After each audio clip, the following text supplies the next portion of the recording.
So this is Phil Perlman here with Osprey Funds, and I am very happy to be hosting.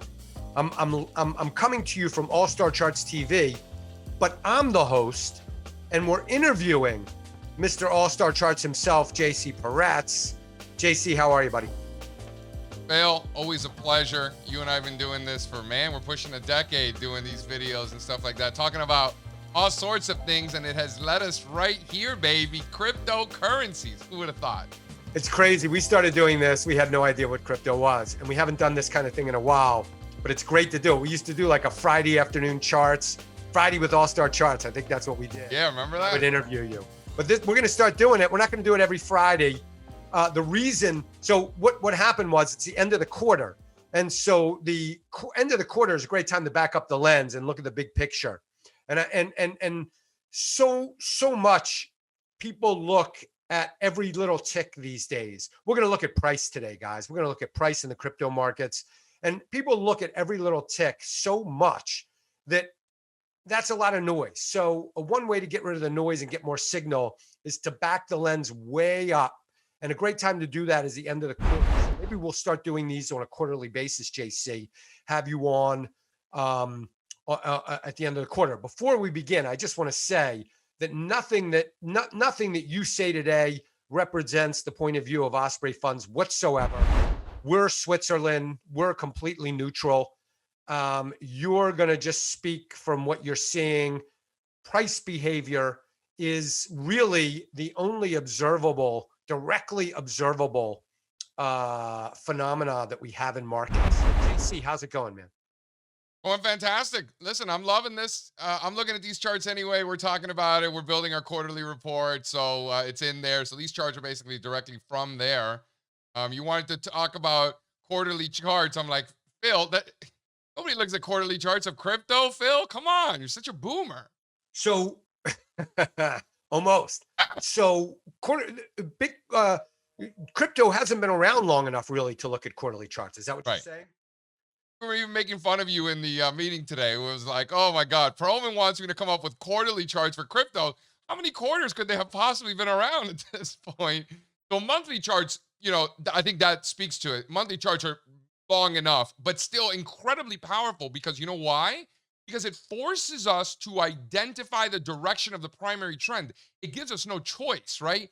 Not only does it help us do that, it forces us to, which at the end of the day is going to be incredibly advantageous. Fantastic. Okay, so let's jump right in. The first one we're going to look at is, I'm guessing, the Bitcoin monthly candlesticks chart. Yep, that's it. What can you say about it? When you look at it, it's been making now 1, 2, 3, 4, 5, 6 consecutive new all-time monthly closing highs. What do we know about new highs, Phil? We know that they are not a characteristic of a downtrend, right? So we know the trend is up, obviously. The question becomes, so we know it's not in a downtrend. So the question becomes, is it more of a sideways range or is it more of an uptrend? I think it's probably a combination of the two. Uptrend longer term, short term, it's pretty messy. A lot of markets around the world are pretty messy right now. This is no different. Short term, bigger picture, it's hard to argue the trend is not up. So this is a trend, and this is showing Bitcoin going back to when? This goes back 6, 7 years, right? So we're looking at this big consolidation and the breakout that we got in 2017, right? We peaked in late 2017. This is when everybody was, Thanksgiving dinner, all your uncles asking you about cryptocurrencies. And then like any exhausted uptrend, it needs to consolidate. This was a very healthy consolidation, classic, sort of basing pattern. The bigger the base, the higher in space is how I learned it, Mr. Perlman, from the great Louise Yamada, who learned it from her predecessor, Alan Shaw. This is old Smith Barney legacy. And I asked him personally, and he learned it from his predecessors that were trading in the 20s and 30s.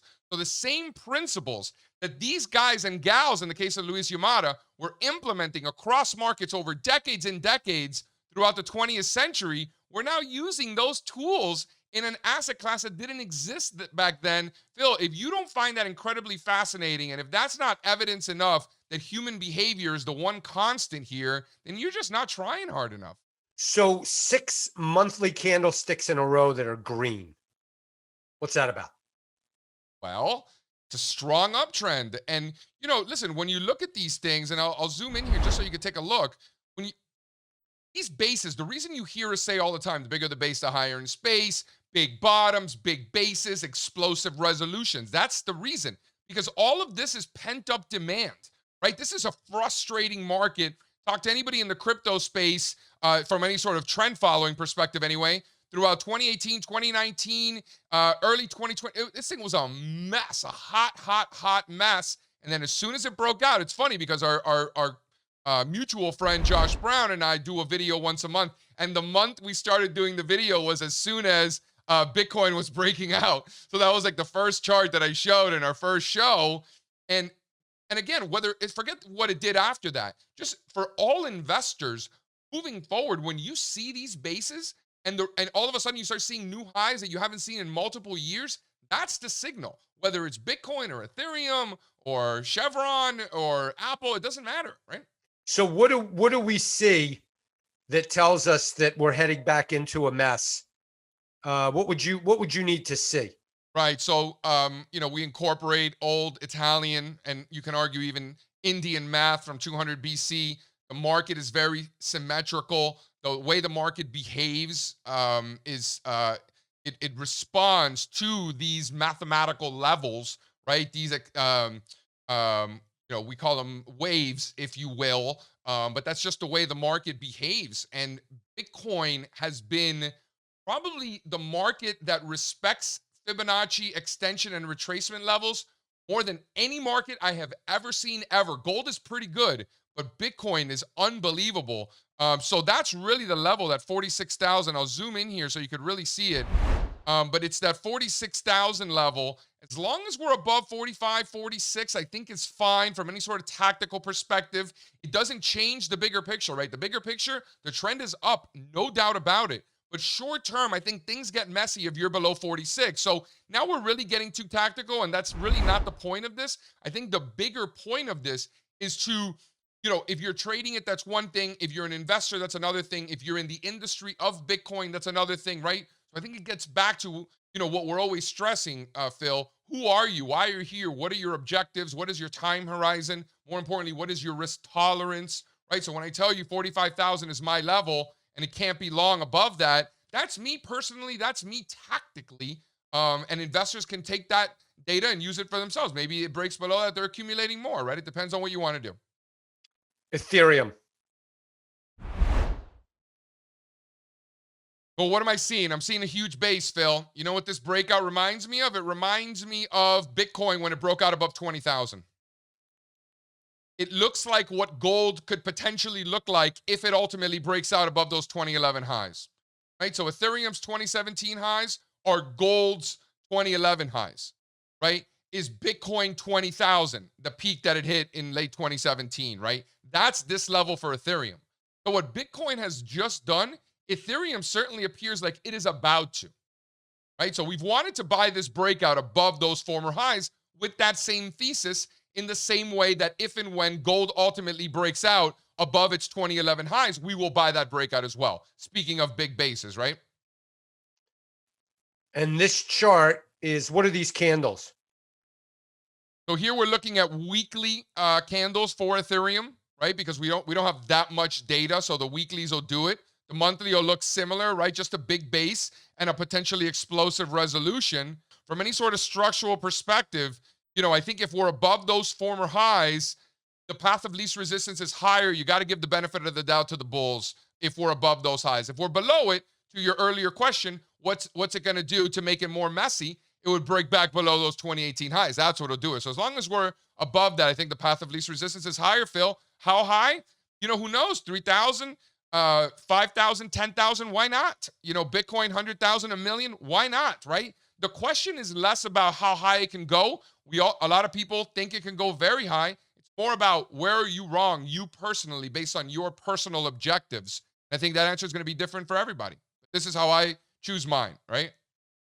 Excellent. And let's look at the market cap of crypto. Do you have the total market cap of crypto or just the total market cap ex Bitcoin? This particular chart is the ex Bitcoin chart, right? The market cap of crypto, you can imagine it's been making higher highs, all-time highs, because obviously Bitcoin's going to have a big impact on that. So in order to eliminate the Amazon effect, right, Pearls? So, right, Bitcoin is the Amazon of consumer discretionaries, but of crypto, right? How Amazon represents like 25%. So in order, ExxonMobil, big percentage. So in order to equal weight that more so, median weighted, if you will, we eliminate that Bitcoin effect.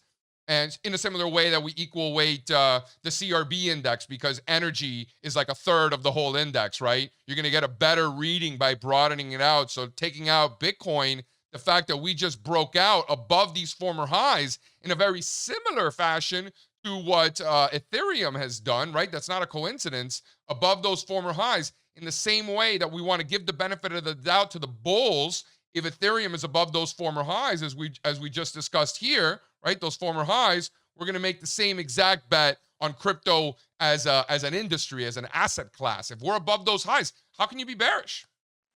So can Ethereum and Bitcoin diverge? Can they be not correlated with each other?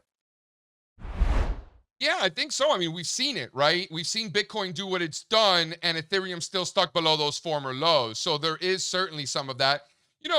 I'm not like one thing we know about correlations is that they're always changing, right? That's one thing that has been proven time over time. Sometimes they change temporarily and quickly revert to historical standards and historical traditions. And it's just a short-term thing. In other cases, they just completely change, right? It depends on the asset class and the type of market environment that we're in, whether it's inflationary or deflationary. We can get as theoretical as you want. The one thing that we do know for sure is as these markets continue to get bigger and continue to go through these cycles, my bet is that you're going to see less and less correlation between them as they get bigger, right? That's my suspicion, my non-expert suspicion. Excellent. And how about gold here? How's gold looking? And does it have any price relationship? Everybody compares, is Bitcoin a store of value? Bitcoin's becoming a store of value. Bitcoin is gold. Bitcoin is gold. Bitcoin is a better gold than gold. Who knows what it is? I mean, we're in a formative time here. But what price relationships are, well, first off, what does gold look like? And secondly, what type of, is there any price relationship that you're taking note of that's relevant beyond more than chance? Yeah, gold still stuck below those 2011 highs. That's the bottom line. You could have bought anything other than bonds, basically. You could pretty much bought anything in the last year and made money except gold and bonds and treasury bonds. But when you look at the other metals, silver, copper, look at palladium, look at aluminum, zinc, all these things, they're all working. What's not working is gold. Gold's that metal that just is kind of been left for dead. Does it have to do with the fact that money's going into Bitcoin? I can't imagine that it helps, right? Because it is an alternative to gold. So I can't imagine that it's helping. I don't think it's the whole story. I think there's something bigger there in terms of underperformance of gold. I wouldn't overthink it. And that's something that we do, especially I've caught myself over the years, Phil, right? Something that I've done is really overthinking that inner market complex and the global macro environment and really, thinking 4 derivatives away. Like, well, if the dollar does this and then gold is going to do that and then interest rates are going to do this and then financials are going to do that. Like by the end of the thing, like just if you don't like the dollar, just short the dollar. Like what is that, right? You know what I mean? So when you think about all these derivatives away, so that's sort of how I would think about it. Like don't overthink that relationships. Is there some impact? I'm sure. But so what? JC, man, you're fantastic. We're out of time. We're over time. You're my guy. I love you. From All Star Charts TV, this is Phil Pearlman with Osprey Funds. Mwah! Adios. Adios, Pearls.